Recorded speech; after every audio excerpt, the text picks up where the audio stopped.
Nevroznanstvenik Jurij Drev, ki dela kot vodja raziskav in razvoja pri podjetju Braintrip, mnogo let pa je bil zaposlen kot raziskovalec na Nevrološki kliniki v Ljubljani. In sicer nas bo za konec malo popeljal v prihodnost oziroma v svet možnosti, ki jih prinaša umetna inteligenca. Kar izvolite. Dober večer, najlepša hvala za priložnost. Bom kar delil zaslon.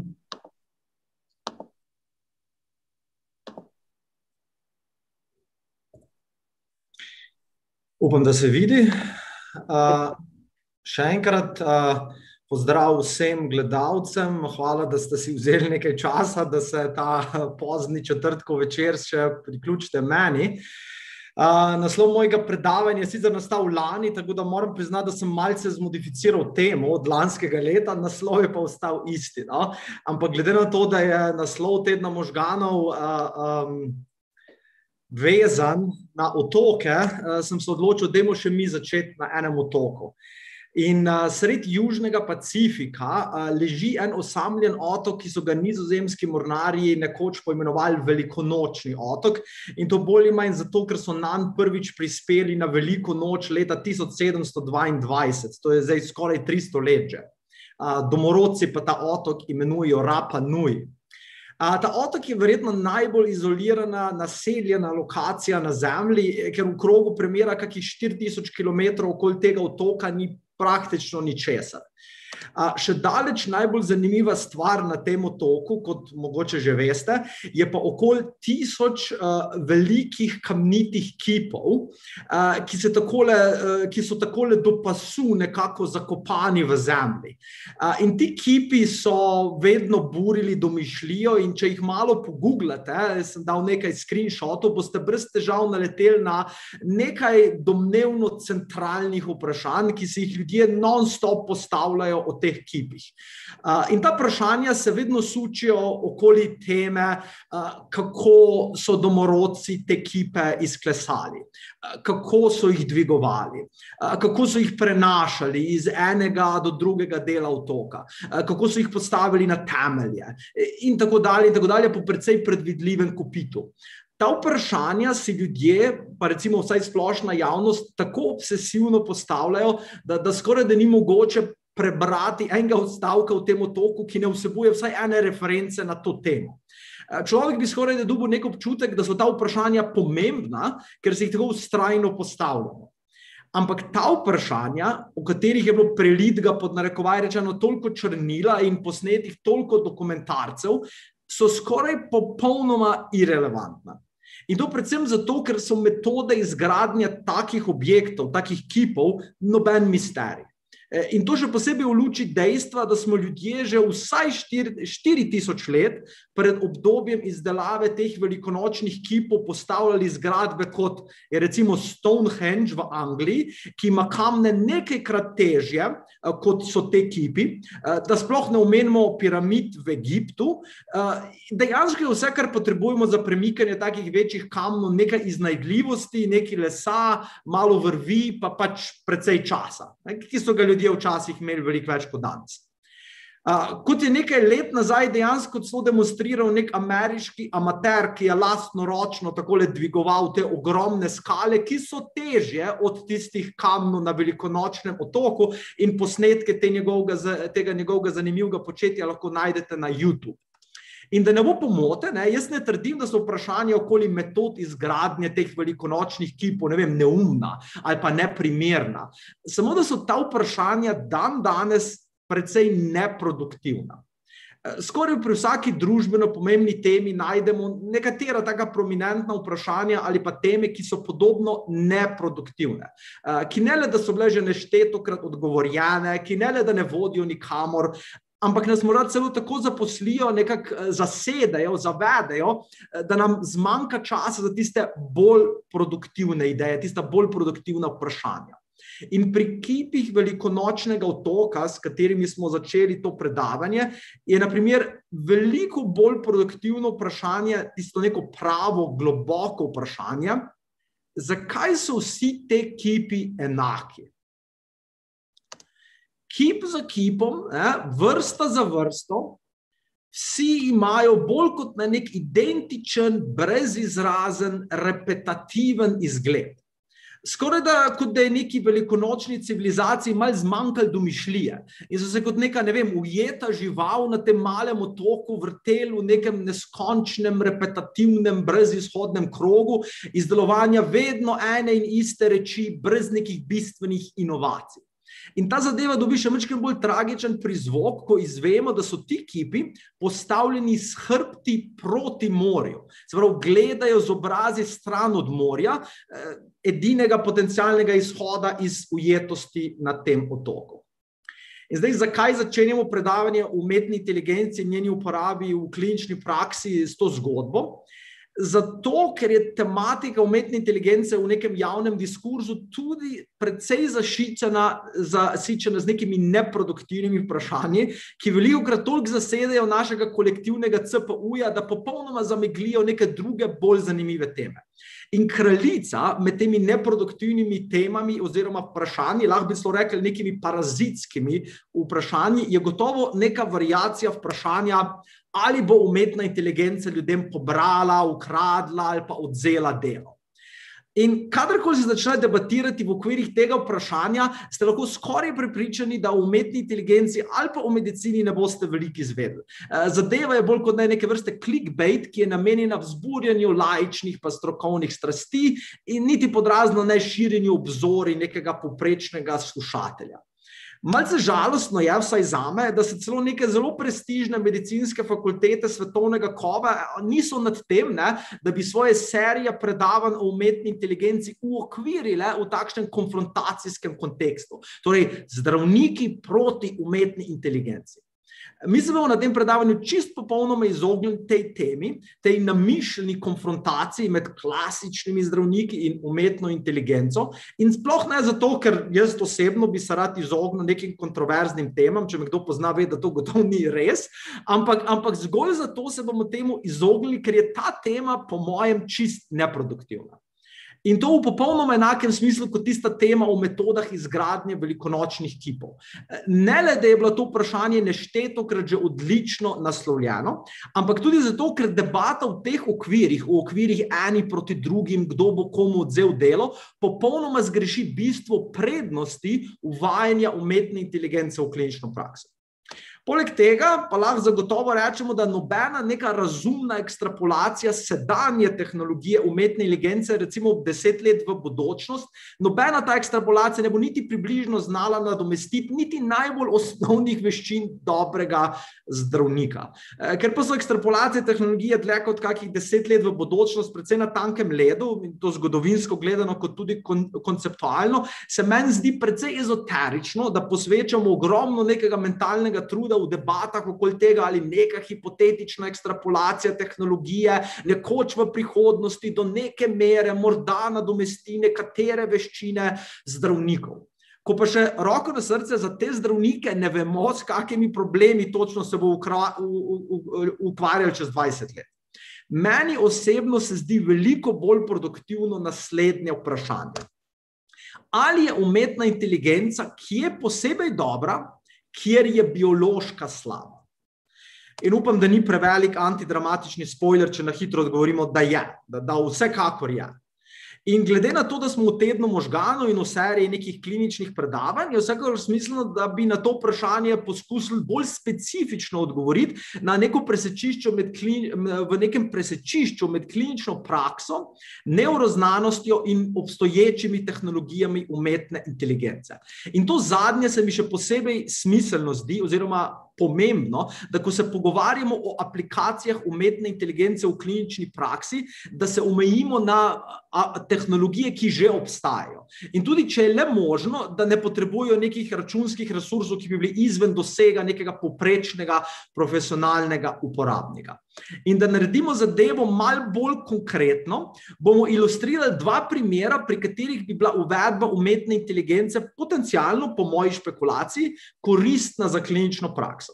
Kot prvi primer nam je AI, po mojem, lahko v precej veliko pomoč pri neki učinkoviti sintezi obsežnih količin podatkov, ki so za človeške možgane enostavno neobvladljivi in posledično nerazumljivi. In kot drug primer bi omenil, da lahko z metodami umetne inteligence kompenziramo za nekatere deficite naših možganov. Ključen med njimi je deficit naše pozornosti oziroma delovnega spomina.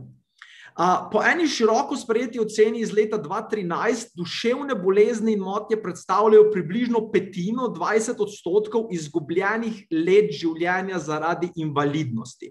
Pred nekaj leti pa je celo izšel en zelo visoko citiran članek v reviji Lancet, ki se precej ostro in po mojem popolnoma upravičeno jezi nad nekim prikritim dualizmom v ločenem seštevanju duševnih in nevroloških bolezni. Avtorji tega članka se v bistvu sprašujejo, zakaj uradne številke duševnih bolezni ne vključujejo na primer demence ali pa migrene. Bolezni s precej kritičnim vplivom na duševno stanje ljudi. In če upoštevamo še popravke te skupine, tega članka iz Lanceta, pridemo celo do ocene, da možganske bolezni predstavljajo skoraj tretjino izgubljenih let življenja zaradi invalidnosti. In mimogrede, tudi ta zadnji seštevek še vedno ne vključuje kapi, ki se jo klasično vrša v bolezni žilja. Po podatkih Svetovne zdravstvene organizacije ima okoli 11% svetovnega prebivalstva vsaj eno duševno bolezen, ker med slednjimi močno prednjačita depresija pa anksioznost, ki predstavljata tam nekje 70% incidence duševnih bolezni in motenj, se bosta naš prvi in drugi primer tudi fokusirala specifično na ti dve tegobi. Vzamemo za prvi primer depresijo, ki je resna motnja v razpoloženju, vedenju, mišljenju, pa še v kakšni drugi reči, ki pa je odkrito rečeno precej težko zanesljivo diagnosticiramo.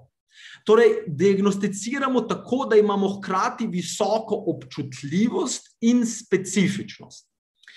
Z visoko specifičnostjo in občutljivostjo neke diagnostike, v bistvu če imamo neko diagnostiko, ki ima visoko specifičnost in občutljivost, to pomeni, da odkrijemo veliko večino ljudi, ki ima to bolezen, recimo depresijo, a hkrati ne proglasimo, naprimer, da ima pol Slovenije depresijo. V tem primeru bi imeli veliko število lažno pozitivnih oziroma nizko specifičnost ob sicer visoki občutljivosti. In zdaj ta diskusija nam že da občutek, da je v bistvu diagnostika depresije kar zahteven problem, s katerim si ne razbijajo glave samo klinični psihiatri, ampak tudi marsikateri raziskovalec s področja nevroznanosti in umetne inteligence. Mimogrede, tale zemljevid, ki je gor na zaslonu, je nalijen zelo pragmatično, kar pomeni, da so ljudje enostavno vprašali, ali imate depresijo ali ne, in so upoštevali njihov odgovor na tem zemljevidu, kar ni ravno ekvivalent diagnozi in deloma lahko tudi pojasni, zakaj se pojavljajo take dramatične razlike med državami. Sploh v Sloveniji mislim, da je malo podcenjeno tole število. Nekaj let nazaj je šel tako imenovan DSM-5. DSM-5. To je neke vrste diagnostični priročnik za različne duševne bolezni, tudi za depresijo. In študija na zaslonu je med drugim se vprašala, kako se aplikacija teh najnovejših diagnostičnih kriterijev za depresijo obnese v klinični praksi. Jasno, imamo že nek osnovni problem, da ne vemo, če imamo že nek osnovni problem, da ne vemo, kdo ima neko bolezen in kdo ne, ker nimamo zlatega standarda, je načeloma relativno težko evaluirati nove diagnostične kriterije direktno, ker jih ne moramo primerjati z nekim zlatim standardom.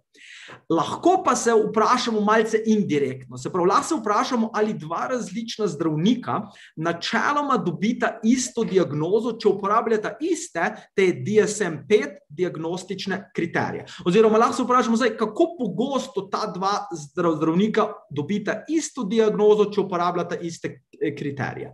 Metrika za to stvar se imenuje Cohenova kapa oziroma Inter-Rater Reliability v lepi slovenščini in sega med 0 do 1, kjer je 1 popolno strinjanje med dvema zdravnikoma in 0 popolno nestrinjanje. Izmerjena kapa za DSM-5 diagnozo depresije je pa pičlih 0,28. In za primerjavo, kapa za ADHD, motnjo pozornosti in hiperaktivnosti, je precej višja, 0,61. Torej, diagnostično nestrinjanje načeloma ni generalen problem, ker zdaj vseh psihiatričnih bolezni, ampak ima očitno depresija precej hujši problem kot na primer ADHD. Tole kapo, ki sem jo omenil, si lahko vizualizirate tako v mislih kot neke vrste koeficient korelacije. Čeprav matematično ni ravno to. Ampak čisto za ilustracijo sem vam tukaj narisal en raztros pri korelaciji 0,28.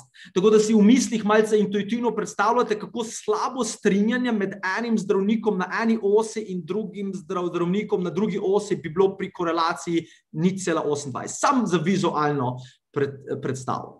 DSM-5 pri postavljanju diagnoze daje poudarek predvsem na anamnezi, na pogovoru z zdravnikom, na izvajanju določenih vedenskih testov, vprašalnikov, ki evaluirajo duševne simptome, ter jasno osnovnim laboratorijskim preiskavom. Vprašalniki, recimo neki Hamiltonov, Beckov in tako naprej, načeloma bolj služijo za merjenje resnosti depresije in ne toliko za osnovno postavljanje diagnoze. Laboratorijski in krvni testi pa so namenjeni predvsem za izključevanje različnih drugih bolezni in ne toliko za potrjevanje dejanske diagnoze. Če pa na koncu postopka pri diagnozi ne dobimo zdaj velikega strinjanja med dvema zdravnikoma, torej imamo nizko kapo, je naša prva misel, da je vzrok v tem, verjetno, da pač nimamo dobrih testov oziroma metod za diagnozo. Tukaj pa veselo vskočila že pred desetletji nevroznanost in ponudila celo neko paleto alternativnih možnosti za tako imenovane biološke označevalce depresije. Glavni možnosti na tapeti sta vedno bili slikanje možganov, recimo magnetna rezonanca ali pa PET scan, pa genetski testi. Zanimivo je pa poudariti, da so bili pred kakimi 40 leti izredno optimistični glede teh dveh možnosti. Leta 1980 je preambula pri DSM-3 bila zelo optimistična in je napovedala, da bo do izdaje naslednje verzije, torej do izdaje 4. verzije, na voljo cela paleta bioloških označevalcev za praktično vse psihiatrične bolezni. To je bilo v DSM-3. Danes, po 40 letih, torej pri verziji 5, pa še vedno ni niti enega uradno priznanega biološkega označevalca za glavne psihiatrične bolezni v DSM-5. In na prvi pogled je to vsaj meni, ki se ukvarjam nekaj z nevroznanstveno literaturo, osupljivo dejstvo. A ne bo vsak rekel, a se ne objavlja letno več 1000 člankov v nekih nevroznanstvenih revijah in skoraj vsaka od teh študij najde neke signifikantne razlike, seveda pri P-ju, ki je manj od 0,05, med nekimi biološko merljivimi rečmi v možganih in različnimi mentalnimi stanji oziroma bolnikimi in kontrolami. In če je to res, da je 1000 takih študij, kako je možno, da absolutno nobena od teh 1000 dognanj v 40 letih ni procurljalo še v klinično prakso? In najkrajši odgovor na to vprašanje je, da P ni enako D.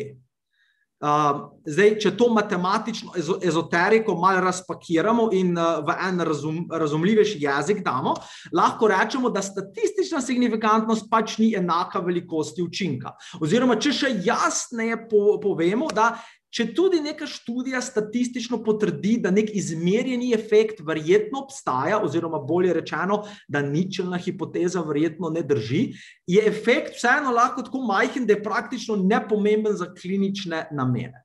In to dejansko velja za veliko večino nevroznanstvenih študij. Če ne skoraj za vse. Nažalost. Najlepši primer za resnico te izjave je zaključek ene izmed največjih genetskih študij depresije na svetu, ki je iskala asociacije med genskimi polimorfizmi in simptomi depresije. Zaključek te študije, ki jo vidite tule gor, se je glasil, če prevedem, imeli smo 35.000 ljudi v našem vzorcu, a nismo našli nobenih signifikantnih efektov. In potem, zame še bolj presenetljivo, zaključujejo od spodaj, da to nakazuje, da če želimo najti potencialne signifikantne asociacije, moramo pač imeti vzorec 50.000 ljudi. Ok, to je morda že res, ampak ob tem bi se splačalo vprašati, kako neskončno majhna je potem velikost učinka genskih polimorfizmov na simptome depresije, če rabimo 50.000 ljudi, da statistično potrdimo obstoj tega efekta. Če tudi je ta efekt prisoten, je v bistvu več kot očitno, da ne bo imel nobene praktične uporabe, ker bo absolutno premajhen. In odkrito rečeno, pri slikovnih metodah, recimo konkretno pri strukturnem MRI, ni veliko bolje, kar se depresije tiče. Ena od najbolj citiranih večjih študij, ki je bila narejena na okoli 2000 bolnikih z depresijo, 2000 in 7000 kontrolah, kar je mimogrede na področju strukturnega slikanja možganov, to je ogromen vzorec. Večina avtorjev takih nevroznanstvenih študij strukturnega slikanja je veselih, če ima par 10 ljudi v vzorcu, te so jih imeli pa 9000. No, in ta študija je po številnih subanalizah, kot je to tradicija, ugotovila, da je volumen hipokampusa pri depresiji zmanjšan za okoli 1,4%, z velikostjo učinka 0,14. To je bil edini signifikanten zaključek te študije. Kaj to dejansko pomeni, če zopet prevedemo v nek smiseln jezik? Ja, to pomeni, da če bi želeli diagnosticirati depresijo z meritvijo volumna hipokampusa s strukturnim MRI slikanjem, bi pravilno ločevali zdrave ljudi od bolnikov z depresijo v zgolj 52,6% primerov. Na tem mestu pa ne poudarimo, da nam met kovanca da 50% natančnost. In mimogrede met kovanca je po mojih podatkih malce cenejši kot strukturno MRI slikanje. Na tej zdaj rahlo depresivni točki se lahko malo ustavimo in vprašamo, kaj ti rezultati o kliničnem neuspehu nekih slikovnih genetskih označevalcev depresije sploh pomenijo. A zdaj pomenijo, da so te slikovne in genetske, pa recimo jim kar nevroznanstvene metode za proučevanje možganov, neka akademska ezoterika, ki je bolj kot ne sama sebi namen in na klinično prakso nima nobenega vpliva in morda celo nikoli ne bo imela nobenega vpliva. Jaz mislim, da ne. Jaz mislim osebno, da bi bil to precej slab zaključek. Praktična aplikacija omenjenih nevroznanstvenih študij dejansko ni toliko v direktni aplikaciji v klinično prakso, kot je v neki osvetlitvi bazičnega delovanja možganov, za katero pa vedno upamo, da bo na nek dolgi rok pokazala pot do nekega poglobljenega razumevanja delovanja te bolezni in potem tudi do razvoja novih zdravil. Ampak kljub temu, odkrito rečeno, si je potrebno priznati, da če pogledamo neko nevroznanstveno literaturo bioloških označevalcev depresije in se odločimo najti biomarkerje, ki izpolnijo čisto najbolj osnovne začetne znanstvene kriterije, torej to so, da ne le, da so ti označevalci statistično signifikantni, ampak da imajo tudi velik efekt, da so bili izmerjeni na velikem reprezentativnem vzorcu, da so te rezultate neodvisno replicirali na drugem vzorcu in da ta biološki označevalec ne pojasni sam, 1% variabilnosti te bolezni, kot na primer večina sedanjih genetskih. No, če damo kot pogoj vse te kriterije, nam tudi po zelo liberalnem branju znanstvene literature na mizi ostane mogoče toliko kandidatov za biološke označevalce depresije, kot imamo prstov na eni roki.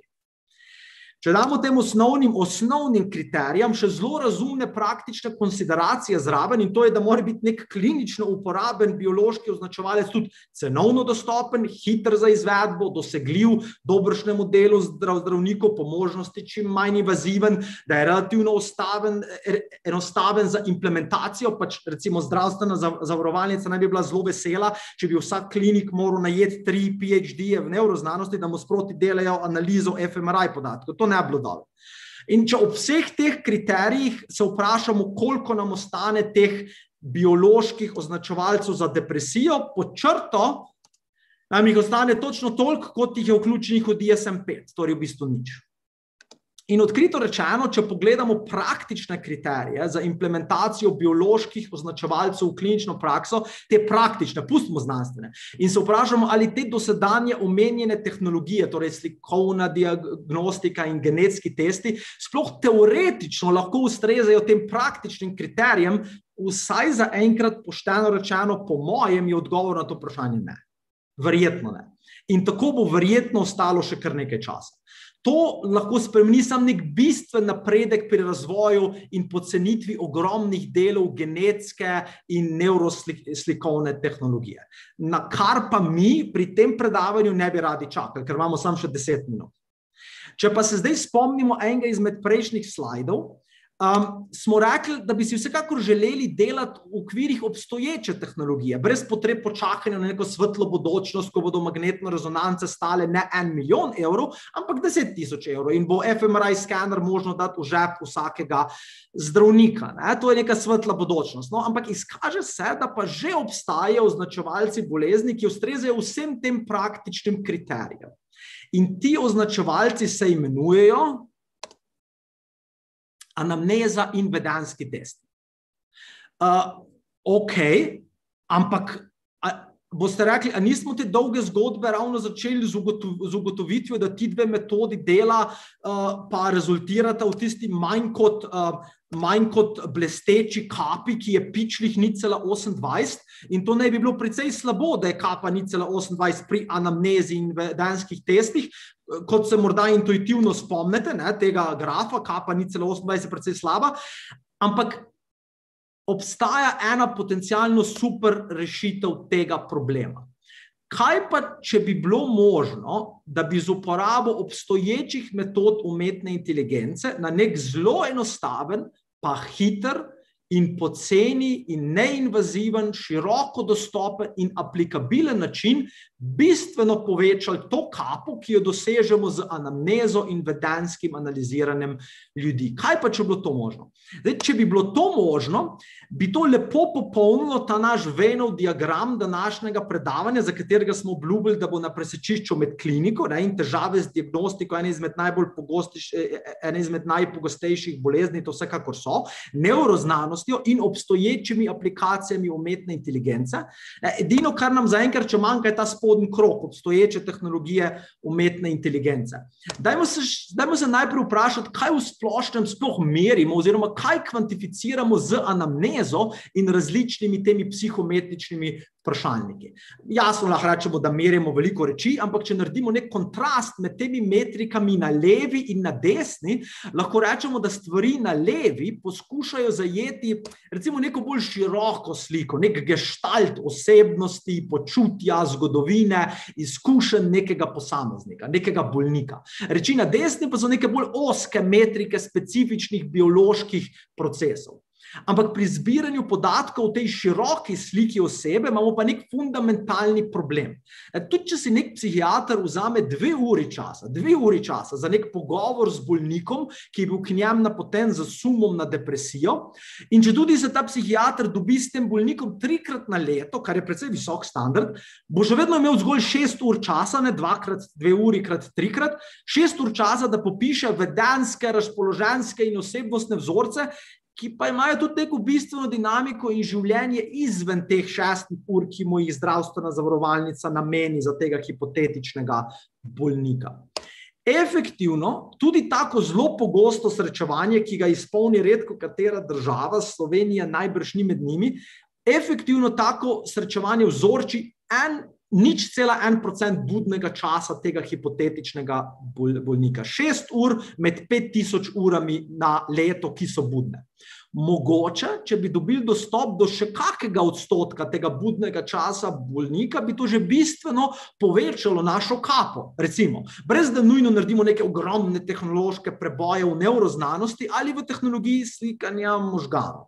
Dodatno pa je precej težko verjeti, da ta zgolj 0,1% časa te osebe, ki predstavlja terapevtska interakcija s psihiatrom, da je to nek zelo dober, zelo reprezentativen in zelo nepristranski vzorec vseh pomembnih karakteristik, ki jih psihološka in psihiatrična stroka sama želi ovrednotiti. Kako pa bi potem lahko vzorčili še teh ostalih 99,9% budnega časa neke naključne osebe? No, na našo srečo je to že popolnoma rešen problem, čist popolnoma. Problem je rešen ne le z tehnološke, ampak tudi z logistične, pa cenovne, ekonomske, dostopne in tudi iz kjerkoli druge perspektive. Rešitev tega problema vzorčenja bistvenega časa, človeškega budnega časa, se v bistvu imenuje socialni mediji. Zelo enostavno. količina informacij, ki jih vedno večji odstotek ljudi popolnoma prostovoljno, to je na dnevnem, morda celo na urnem nivoju vnaša v socialne medije, skoraj nepredstavljivo. V eni uri uporabe Facebooka, recimo, se verjetno zbere nekaj redu velikosti več informacij, kot jih lahko dobimo s povprečnim psihometričnim testom. Seveda ni nujno, da so te informacije tako povedne, tako informativne, kot tiste na psihometričnem testu, ampak kaj pa, če ne pogledamo samo 1 ure uporabe Facebooka? Kaj, če pogledamo 1 teden, ali pa 1 leto, ali pa 10 let zgodovine uporabe socialnih medijev? Vse lajke, vse deljene zgodbe, vse objavljene slike, avtomatsko analiziramo njihov afekt, trende, ure dneva, ko se te objave zgodijo, motnje v vseh teh vzorcih, fluktuacije teh vzorcev, kje se ta oseba giba, koliko ur na dan je v posli, pogostost, s katero ta oseba komunicira, kdaj komunicira, pogostost deljenja nekih zgodb, emocionalno vsebino tweetov, afektivno vsebino slik, ki jih posta na Instagram, afektivno vsebino videov, ki jih posta na TikTok in tako naprej. Dejansko si je težko predstavljati, kako obsežni in podrobni so podatki, ki jih imajo o nas različni socialni mediji. Recimo nekaj let uporabe Facebooka je bilo ocenjeno, da generira okoli 500 megabajtov osebno specifičnih podatkov, ki si jih lahko mimogrede sami naložite, če malo pogledate, kako si to naredite. Nek povprečen osebnostni vprašalnik, nek psihometrični test ali lestvica pa ustvari količine podatkov, ki se merijo v desetinah bitov. Torej tam 100 milijonkrat manj podatkov kot en Facebook data file.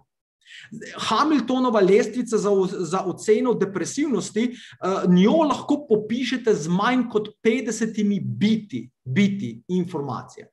Na tem mestu lahko vsekako pripomnimo, da kvantiteta ni vedno kvaliteta, samo odkrito rečeno, ko kvantiteta informacij na eni strani presega tisto na drugi ne za 10-krat, ampak za 100 milijonkrat, se moramo pošteno in dobro vprašati, če vendarle ne bi bilo možno in tudi smiselno te obsežne količine informacij, ki jih zbiramo, uporabiti še za kak naš namen, recimo za namen izboljšanja diagnostike duševnih bolezni in motenj.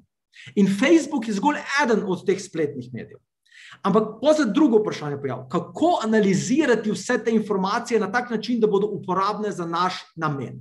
Ampak tudi to je že popolnoma rešen problem.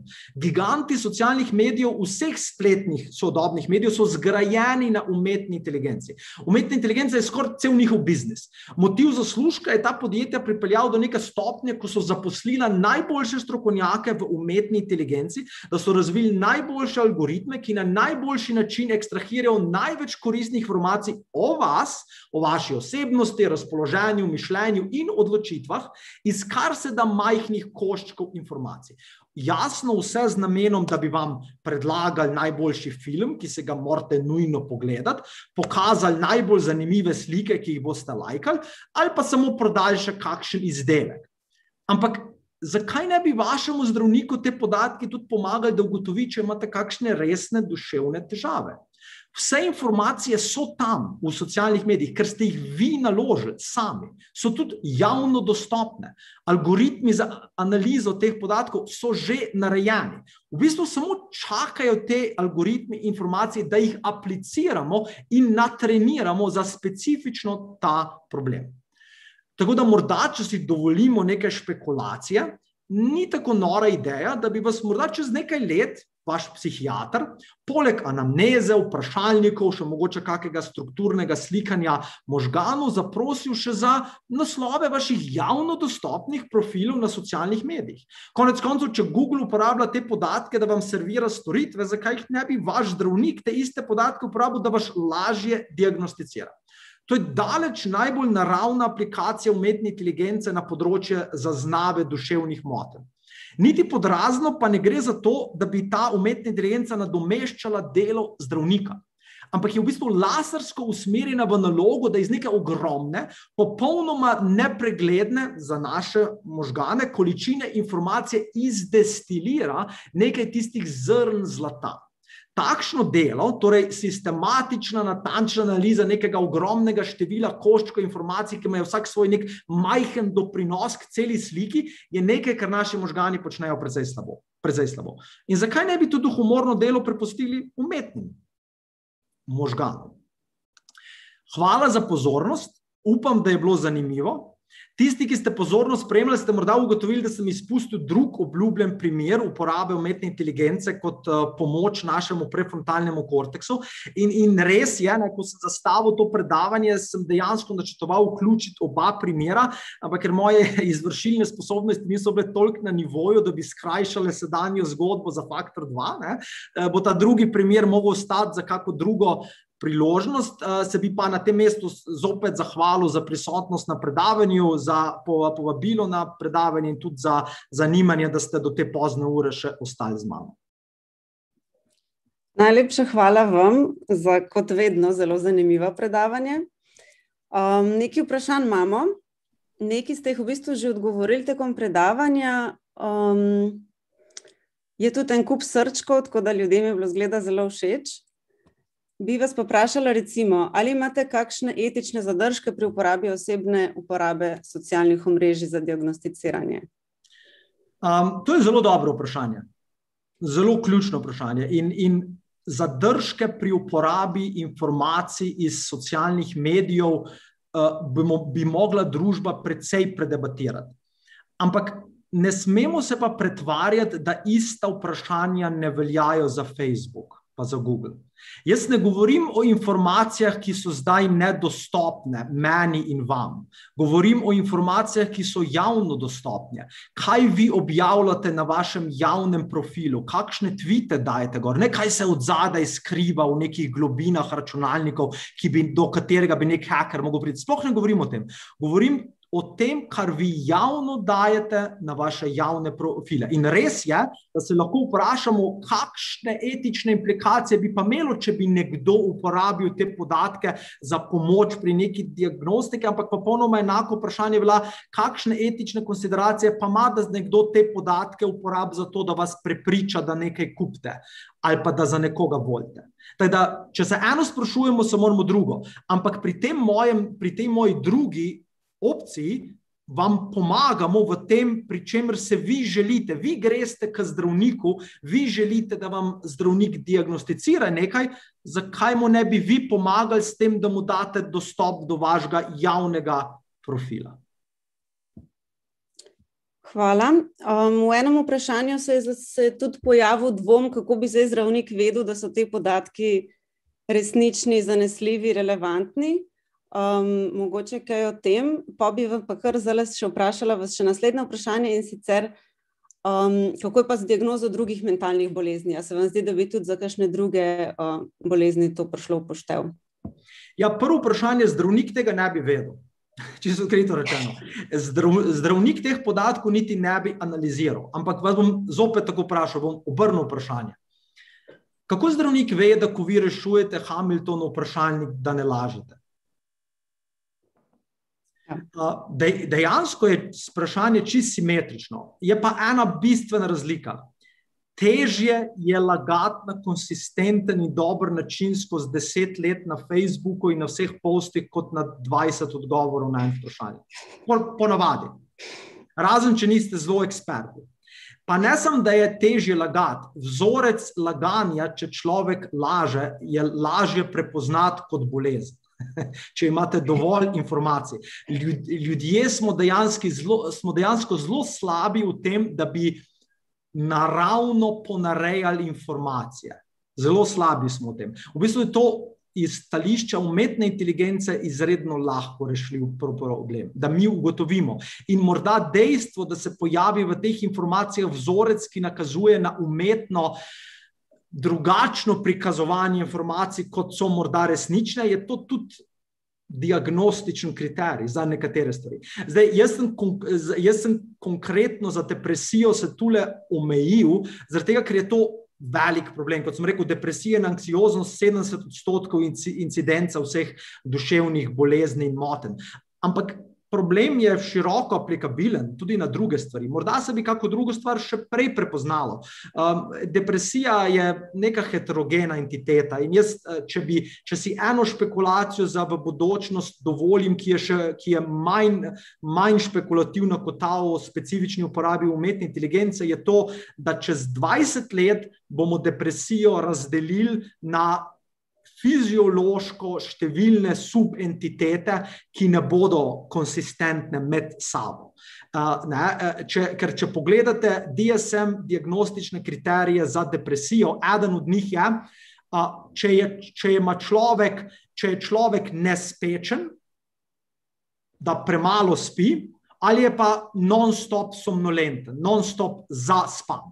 Eno ali drugo.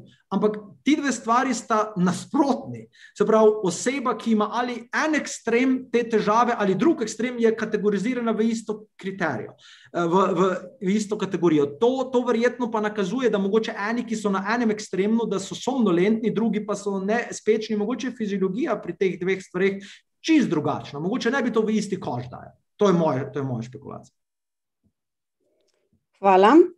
Zdaj, če za konec si lahko naredite še malo reklame. Eni gledalci sprašujejo, če lahko prosim poveste kaj več o tem, s čim se ukvarjate v Braintripu. Hvala za vprašanje. Ne bi se ravno delal reklame, ampak podjetje Braintrip je nekaj, kar imenujemo podjetje za translacijsko nevroznanost. Tako se radi imenujemo. Torej za prevajanje bazičnih nevroznanstvenih odkritij v neko prakso. Na začetku mogoče ima malo bolj splošno prakso, upamo, da pa enkrat v bodočnosti tudi v klinično prakso. Ker nevroznanost je krasna stvar, se tako hitro razvija, toliko je nekih dognanj, ampak za sodelavci smo ugotovili, da se relativno malo teh dognanj dejansko prevede v prakso, v dejansko aplikativno prakso. In s tem se mi ukvarjamo. In v bistvu prvi problem, ki smo se ga izbrali, je pa se ukvarjamo z problemom zgodnje zaznave demence na podlagi elektroencefalografskih podatkov in pri tem sodelujemo z Vita domom, enim domom za starejše ljudi v bližini Ljubljane v Škofljici. Najlepša hvala, Jurij Drev, za vaš čas in za odlične prispevke. Najlepša hvala za povabilo in čestitke za uspešno organiziran teden možganov. Sicer en dan pred koncem sem to rekel, upam, da vas nisem na heksu, ampak vsekakor same pohvale. Najlepša hvala. Adijo. Adijo.